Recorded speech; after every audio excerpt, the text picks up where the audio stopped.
Island देखते हैं जो बहुत बड़ा होता है। उसी आइलैंड में एक जंगल भी होता है। उस जंगल में नदी के पास एक भैंस खड़ी होती है, तो पानी से क्रोकोडाइल बाहर आकर उस भैंस को खींचकर पानी में ले जाता है। उस एरिया की ये बात बहुत फेमस थी कि वहाँ बहुत सारे क्रोकोडाइल्स होते हैं और एक ऐसा डेंजरस और पावरफुल क्रोकोडाइल है जो साइज में बहुत बड़ा है और कार्निवोर भी है।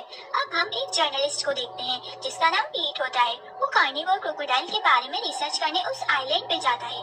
लोगों का कहना था कि उस क्रोकोडाइल की वजह से एरिया में बहुत ज्यादा दहशत फैली हुई है, तो पीट उस क्रोकोडाइल के बारे में मजीद इंफॉर्मेशन के लिए वहाँ रिसर्च करने जाता है। वो ट्रैवल बोट में बैठकर उस क्रोकोडाइल के एरिया में जाने लगता है। उस बोट में और भी टूरिस्ट होते हैं जो उस क्रोकोडाइल को देखने जा रहे होते हैं। उस बोट को एक फीमेल चला रही होती है जिसका नाम केट होता है। केट का काम ट्रेवलर्स को उस जगह ले जाना था और उन्हें क्रोकोडाइल्स के बारे में इंफॉर्मेशन देना था। वो लोग आगे बढ़ रहे होते हैं। केट मडी एरिया में बोट चला रही होती है और उन्हें क्रोकोडाइल के बारे में बता रही होती है। वो बताती है कि इस एरिया में बहुत सारे क्रोकोडाइल्स हैं जो बहुत डेंजरस हैं और तकरीबन 15 से 20 फीट लंबे हैं और साथ ही सब टूरिस्ट क्रोकोडाइल्स को भी देख रहे होते हैं। केट उन्हें बताती है कि यहाँ एक क्रोकोडाइल ऐसा भी है जो बहुत ही डेंजरस है और वो कार्निवोर भी है, लेकिन वो बहुत ही कम दिखाई देता है। लेकिन वो तब तक आप पर अटैक नहीं करेंगे जब तक आप पानी में ना उतरे, इसीलिए वो सबको पानी में उतरने से वार्न करती है और बताती है कि क्रोकोडाइल खुद से बड़ी चीज पर अटैक नहीं करते। अब वो एक जगह रुकते हैं और क्रोकोडाइल की पिक्चर्स भी लेते हैं। केट उन्हें बताती है कि क्रोकोडाइल अपने शिकार को एक बार नहीं बल्कि उसे पीसेस पे डिवाइड करके फिर वो पीसेस खाते हैं। ये सुनकर कुछ टूरिस्ट डर जाते हैं, लेकिन केट उन्हें कहती है कि डरने की कोई बात नहीं है, हम बोट में सेफ हैं। अब वो आगे बढ़ते हैं। बोट में दो आदमी केट की तरफ आ रहे होते हैं। उनमें से एक आदमी केट का फ्रेंड होता है और एज यूजुअल डक्स का शिकार करने आए होते हैं। उनका मिलना केट को अच्छा नहीं लगता क्योंकि वो बहुत बदतमीज होते हैं, लेकिन वो वहाँ से नहीं हटते, तो केट बोट चला देती है और एक आदमी नीचे गिर जाता है, तो वो वापस बोट में बैठ के चले जाते हैं और केट आगे बढ़ने लगती है। आगे जाकर जब वो वापस आ रहे होते हैं तो एक तरफ उन्हें स्मोक नजर आता है, तो केट सैटेलाइट फोन पे ये सब इन्फॉर्म कर देती है और भी हेल्प के लिए उस स्मोक की तरफ जाने लगती है। वो जगह उनके रूट से अलग थी। अब वो आगे पहुंचकर एक बोट देखते हैं जो पानी में उलट हुई भी होती है। इतने में ही उनकी बोट पे कोई अटैक करता है और बोट साइड से टूट जाने से उसमें पानी भरने लगता है।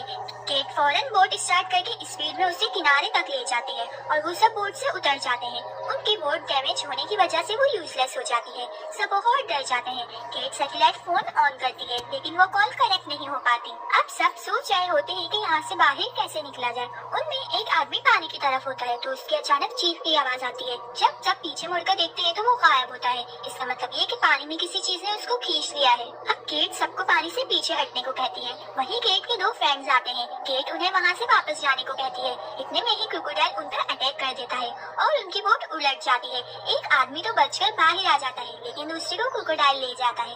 अब रात हो जाती है। उस मडी एरिया में ग्रेजुअली पानी बढ़ रहा होता है और वो क्रोकोडाइल उन्हें नजर नहीं आ रहा होता। केट का फ्रेंड कहता है कि अगर हम यहाँ रुके तो क्रोकोडाइल एक एक करके सबको खा जाएगा, हमें यहाँ जल्दी से निकलना होगा। वो कहता है कि मैं स्विम करके उस ऊंची जगह तक जाऊंगा और फिर वहाँ किसी मजबूत ट्री पर रस्सी बांधूंगा और फिर सब लोग उस रस्सी के सहारे उस ऊंची जगह तक पहुँच जाएंगे। ये प्लान बहुत ज्यादा रिस्की था, लेकिन इसके अलावा किसी और के पास कोई और ऑप्शन नहीं था। अब वो पानी में तैरकर उस जगह तक पहुँच जाता है और रस्सी एक ट्री पे बांध देता है। अब एक एक करके रस्सी को पकड़ के उस ट्री की तरफ एक लेडी जा रही होती है, तो एक आदमी उसकी बेटी को लेकर वो रस्सी पकड़ के आगे बढ़ने लगता है। केट उसे मना भी करती है क्योंकि रस्सी टूट सकती थी। वो आदमी उन्हें आता हुआ देख ही रहा होता है कि उसके हाथ से लाइट गिर जाती है, तो वो नीचे लेने झुकता है, तो क्रोकोडाइल आकर उस पर अटैक करके उसे मार देता है। उन तीनों की रस्सी पे चढ़ने की वजह से वो ट्री भी गिर जाता है और रस्सी टूट जाती है। सब पानी में गिर जाते हैं और स्विम करके वापस उसी जगह चले जाते हैं। एक आदमी पानी की तरफ ही होता है। वो केट से सॉरी करता है, तभी वो क्रोकोडाइल अटैक करके उसे भी साथ ले जाता है। सब लोग क्रोकोडाइल को शिकार करते हुए देखकर बहुत डर जाते हैं। पानी का लेवल भी बढ़ता जा रहा था, तो वो क्रोकोडाइल के लिए ट्रैप बनाते हैं ताकि वो उसे डिस्ट्रैक्ट कर सकें। उन आदमी की बोट में डक भी थी। वो डक को हुक में हैंग करके उसे पानी में फेंकते हैं और उस रस्सी को टाइट से ट्री पर बांध देते हैं ताकि जब क्रोकोडाइल इस डक को खाने लगे तो वो लोग उस ऊंची जगह पर चले जाएंगे। अब क्रोकोडाइल उस डक को खाने लगता है और हुक में फंस जाता है। सब कुछ अकॉर्डिंग टू प्लान चल रहा होता है, लेकिन वो क्रोकोडाइल रस्सी तोड़कर ट्रैप से आजाद हो जाता है। सब लोग उस जगह पहुंच तो जाते हैं, लेकिन केट अभी भी पानी में ही होती है और पीट उसी जगह होता होता है। वो केट को आवाज देकर बताता है कि क्रोकोडाइल ट्रैप से आजाद हो गया है और वो तुम्हारी तरफ आ रहा है। केट तेजी से स्विम करके आगे बढ़ने लगती है, लेकिन क्रोकोडाइल केट पर अटैक करके उसे अपने साथ ले जाने लगता है। ये देखकर पीट केट को बचाने पानी में जाता है, लेकिन केट उसे कहीं नजर नहीं आती। अब पीट केट के डॉग की हेल्प से केट को ढूंढने जाता है। वो पानी के बीचों बीच एक जगह पहुंचता है। वो देख ही रहा होता है कि डॉग रस्सी छुड़ा के ट्री के अंदर चला जाता है। उस ट्री में एक केव होती है। वो उस केव में डॉग को ढूंढने जाता है तो उसका पाँव स्लिप हो जाता है और वो केव में नीचे गिर जाता है।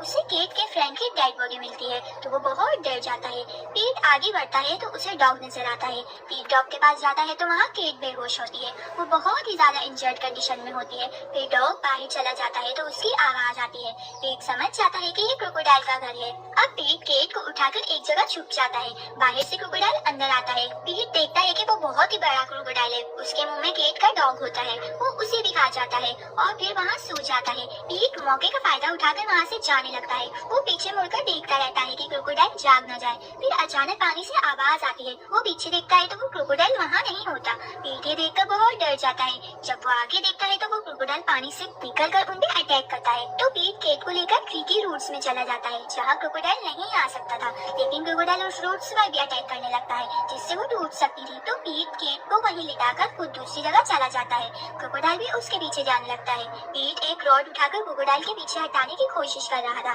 लेकिन वो क्रोकोडाइल इतना स्ट्रॉन्ग था कि वो पीट को उठाकर दूसरी तरफ फेंक देता है और फिर पीट के सामने आ जाता है। पीट उसे दूर करने की कोशिश करता है, लेकिन क्रोकोडाइल उसका हाथ मुंह में ले लेता है और उसकी सारी फिंगर्स खा जाता है। तो पीट एक बहुत बड़े स्टोन से उस क्रोकोडाइल पर अटैक कर देता है तो वो वहाँ से चला जाता है। अब क्रोकोडाइल वापस केट के पास जाने लगता है तो पीट फिर से क्रोकोडाइल को अपनी तरफ बुलाता है। पीट की कंडीशन बहुत खराब होती है क्योंकि क्रोकोडाइल ने उसे बहुत बुरी तरह से इंजर्ड कर दिया था। अब पीट एक नोकदार लकड़ी को उठाकर उस पर अटैक करने के लिए रेडी था। अब फिर क्रोकोडाइल पीट की तरफ आने लगता है। पीट उस लकड़ी को स्टोन के बीच में फंसाकर बैठ जाता है। क्रोकोडाइल आकर पीट पर अटैक करता है तो पीट वो लकड़ी क्रोकोडाइल के मुंह में घुसा देता है। जो क्रोकोडाइल पीट को खाने की बहुत कोशिश करता है, लेकिन उस स्टोन की वजह से वो बच जाता है। थोड़ी ही देर बाद कार्निवोर क्रोकोडाइल मर जाता है। अब पीट केट को लेकर उस केव से बाहर आ जाता है। वो टीम मेंबर्स को ढूंढता है। आगे बढ़ के वो देखता है वहाँ रेस्क्यू टीम भी आ गई है और केट की भी जान बच जाती है और पीट की पिक्चर न्यूज़पेपर में छपती है कि कैसे पीट ने कार्निवोर क्रोकोडाइल को मारा। और इसी के साथ ये मूवी एंड हो जाती है।